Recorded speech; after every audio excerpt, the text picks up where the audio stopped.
Hola, buenos días. Bienvenidos al proyecto IPG Patsala de Español. Me llamo Carlos Izquierdo Tobías y soy exprofesor visitante de Jamia Millia Islamia en Nueva Delhi. Ahora nos encontramos en el módulo 6 del paper Cultura y Civilización Española. Este módulo se titula Iberia prerromana. El territorio de la península ibérica ha estado habitado desde épocas muy remotas por diversos pueblos. Encontramos restos de los primeros homínidos que se remontan más de 1.000.000 de años de antigüedad. La prehistoria, que se define como el periodo de tiempo anterior a la aparición de la escritura, se divide en tres etapas: paleolítico, neolítico y edad de los metales. En la época paleolítica, la península ibérica estuvo habitada por numerosas poblaciones, lo cual tiene por consecuencia la existencia de numerosos yacimientos arqueológicos. De todos ellos destacamos dos.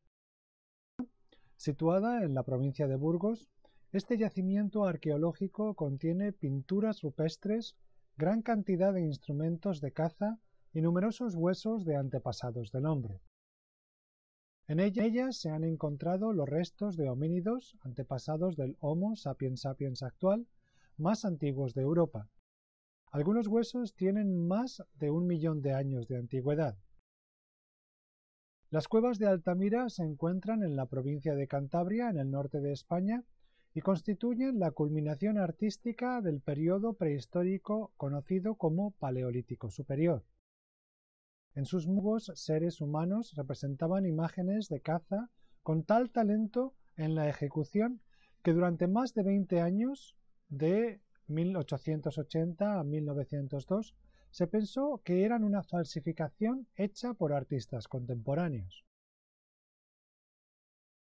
Las condiciones de vida del Paleolítico eran muy duras, y tanto el clima como los recursos naturales eran determinantes para la supervivencia de las comunidades humanas, esencialmente nómadas dedicadas a la caza y la recolección. Con el tránsito al Neolítico tiene lugar el desarrollo de la agricultura.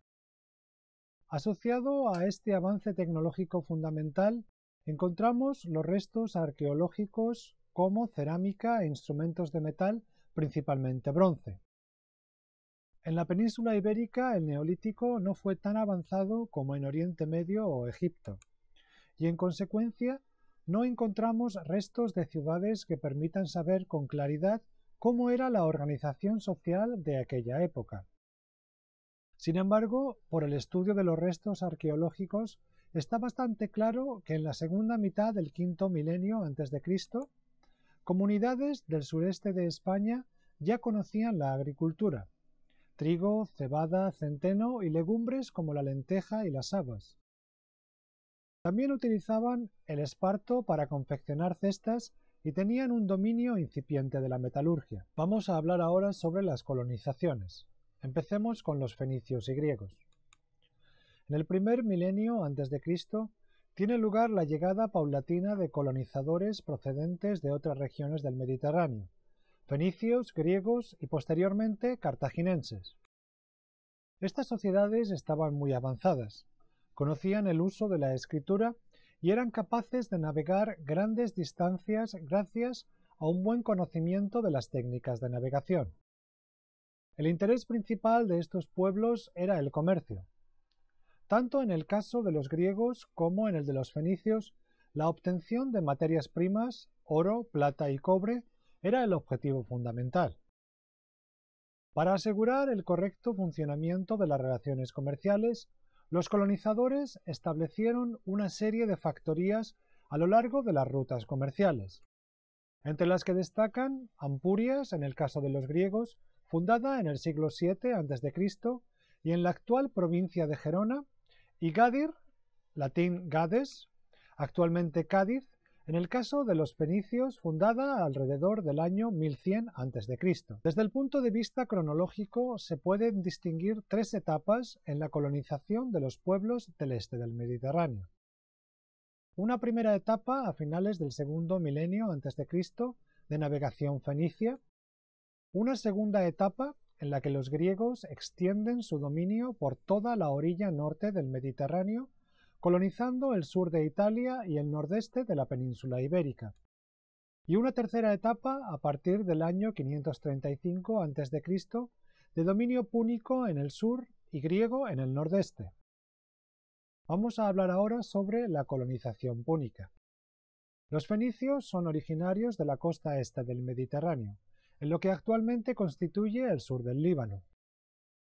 Tiro y Sidón eran las ciudades más importantes, pero estaban sometidas a la influencia de los poderes políticos vecinos que eran muy potentes: Egipto, Persia y Asiria.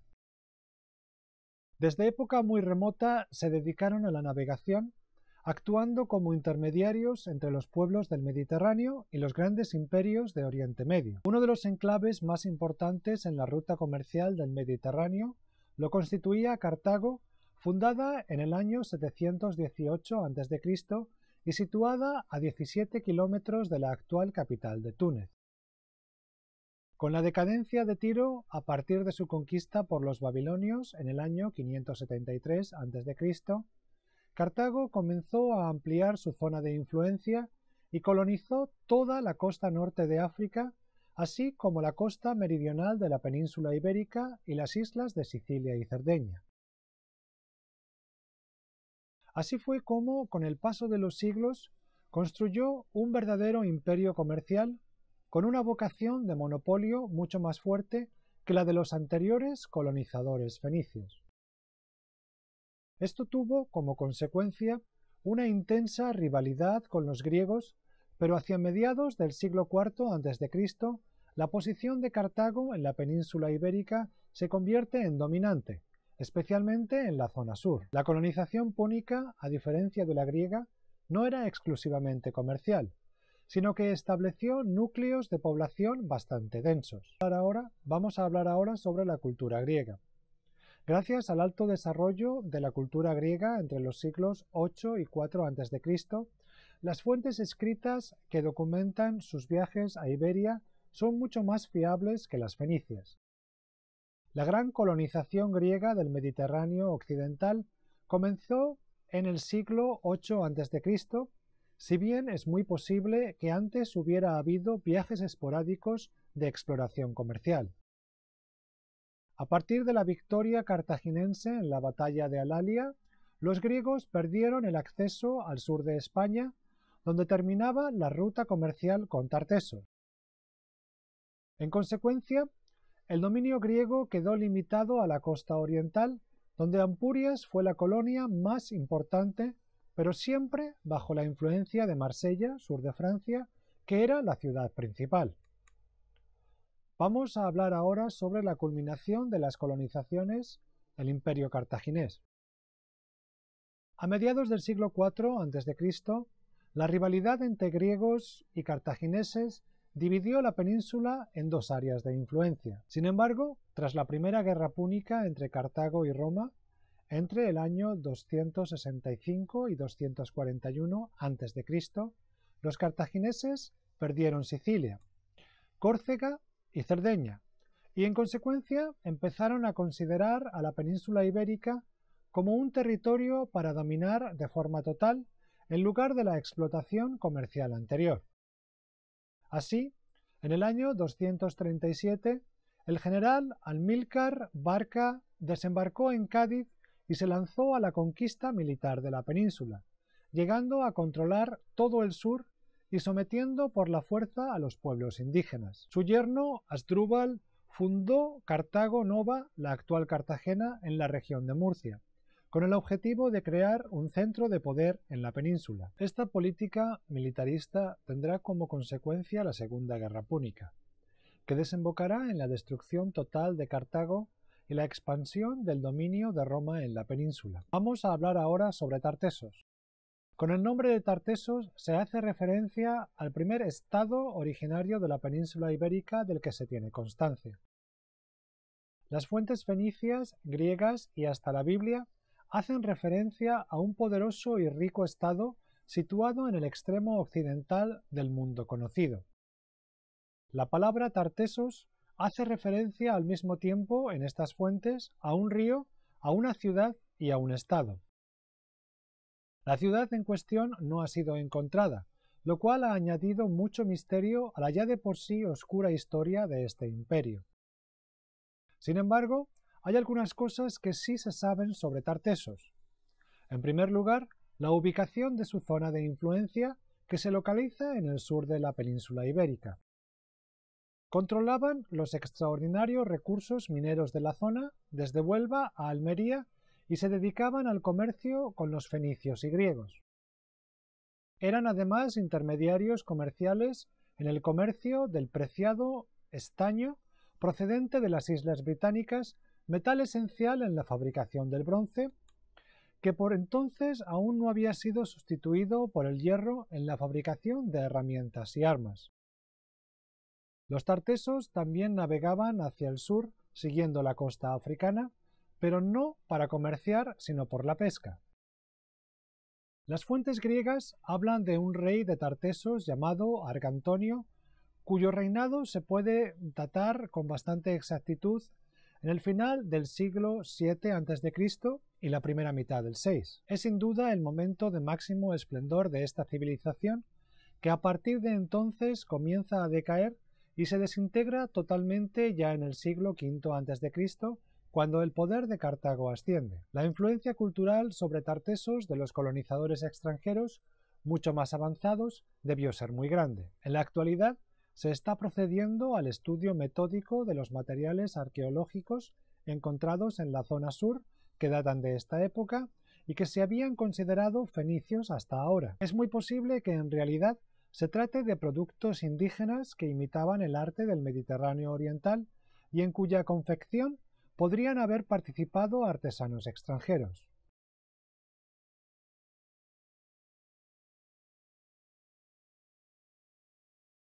Vamos a hablar ahora sobre las consecuencias de las colonizaciones. Los efectos de la colonización de los pueblos del Mediterráneo oriental afectó sobre todo a las regiones sureñas y orientales de la península, que se vieron culturalmente muy influenciadas por fenicios y griegos. La aparición del alfabeto y la moneda, las mejoras en la agricultura y en la alfarería, así como la explotación masiva de las minas, en gran medida gracias al trabajo de esclavos, no puede entenderse sin la influencia de estos pueblos que ya estaban en un grado de civilización muy avanzado. En la zona central y norte de la península, sin embargo, la influencia de estos pueblos apenas se dejó sentir.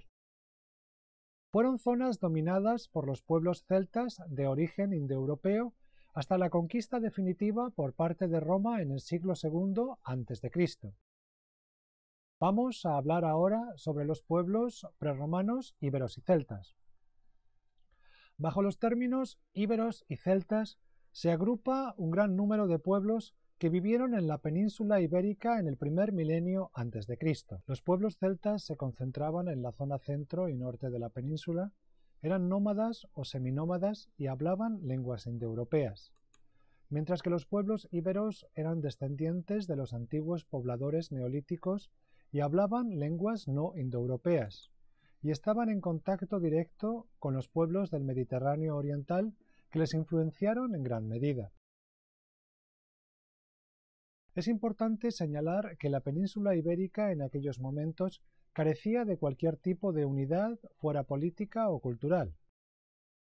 Las diferencias entre las regiones eran enormes tanto en el plano económico como social. Fue la conquista romana la que unificó este territorio bajo un marco administrativo común que sin embargo conservó muchas de las formas de organización procedentes de esta época, prolongando las diferencias entre las regiones durante muchos siglos. En este sentido, las consecuencias de las invasiones de pueblos indoeuropeos, celtas en su mayoría, fueron decisivas. Vamos a hablar ahora sobre los pueblos celtas. Entre el siglo IX y el siglo VIII a.C.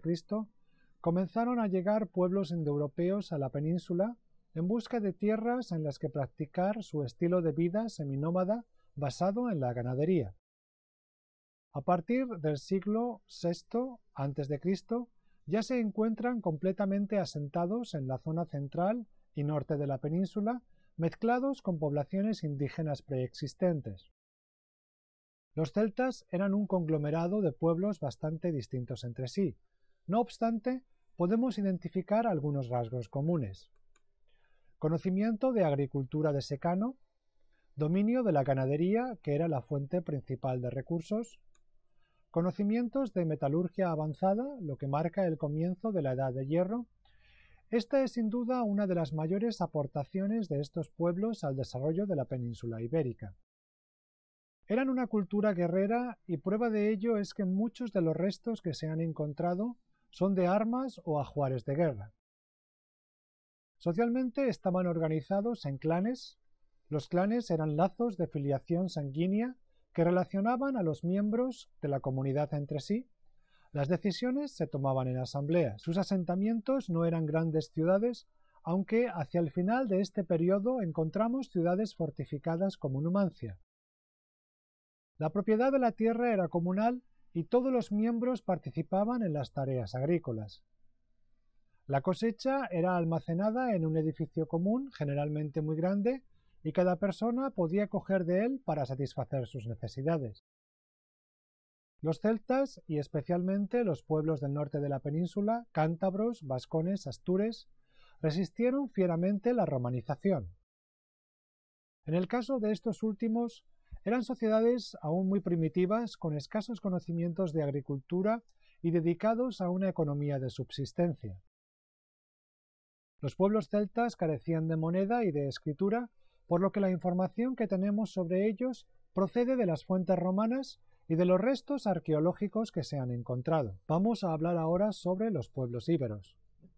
Los griegos denominaban íberos a los habitantes de la costa oriental de la península ibérica para diferenciarlos de los pueblos del interior, cuyas costumbres eran totalmente diferentes. Hablaban una lengua no indoeuropea conocida como íbero, que se extendía hasta el sur de Francia y que constaba de un avanzado sistema de escritura con hasta 3 alfabetos. Sin embargo, aunque se ha descifrado el alfabeto, no se ha podido traducir, de modo que actualmente se desconoce el significado de las inscripciones en este idioma. A diferencia de los pueblos celtas, más primitivos e igualitarios en su organización social, la sociedad de los pueblos íberos estaba fuertemente jerarquizada, con una aristocracia posiblemente terrateniente y comunidades dedicadas al comercio con abundante riqueza. La influencia griega en la zona oriental de la península se dejó sentir en los pueblos íberos. Se han encontrado monedas griegas que datan del siglo VII a.C., lo cual presupone una importante red comercial. En el plano político, muchas comunidades se organizaban como ciudades-estado a la manera griega. Se desconoce con exactitud la organización económica de los pueblos íberos, pero parece claro que tenían un dominio de la agricultura muy avanzado, con cultivo de cereales, olivos y vid, que producían aceite y vino destinados a la exportación. También se desarrollaron otras actividades más especializadas, como la producción intensiva de lino en Saitabi, actual Játiva, para la producción textil, también destinadas a la exportación. Finalmente, la costa ibérica destacó desde tiempos remotos por su industria de derivados piscícolas, especialmente los pescados en salazón y escabeche. Sin embargo, por lo que más destacaron los íberos fue por su avanzado desarrollo artístico. En el arte íbero destaca sobre todo la escultura, pero también conocían la pintura y la cerámica.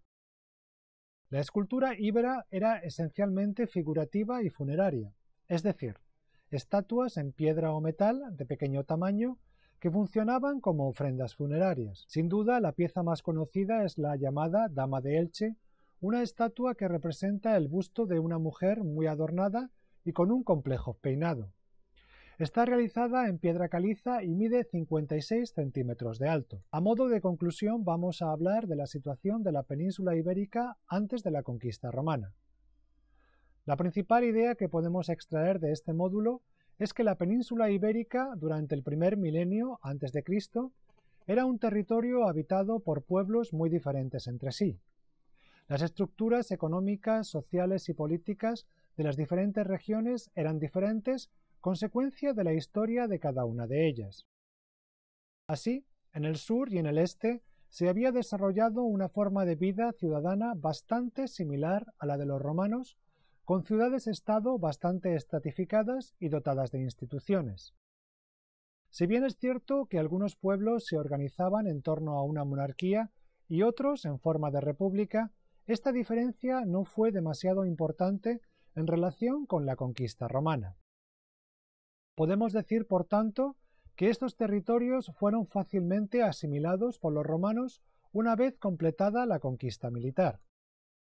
Sin embargo, en la zona central de la península nos encontramos con grandes confederaciones de carácter tribal formadas por pueblos de origen indoeuropeo con una tendencia guerrera muy marcada. La desintegración de la sociedad tribal comenzó antes de la conquista romana, seguramente hacia la segunda mitad del primer milenio a.C., pues se han encontrado evidencias de la existencia de una aristocracia que ya tenía un cierto grado de desarrollo urbano. Finalmente, en el norte de la península vivían pueblos en un estado muy primitivo de desarrollo, dedicados en gran parte al pastoreo y la recolección. En estas zonas no había asentamientos urbanos de ningún tipo y las poblaciones resistían los esfuerzos asimiladores de las potencias extranjeras con gran violencia. Por esta razón, el norte de la península quedó bastante al margen del proceso de romanización que veremos en el siguiente módulo. Y termina aquí el módulo dedicado a la Iberia prerromana. Muchas gracias.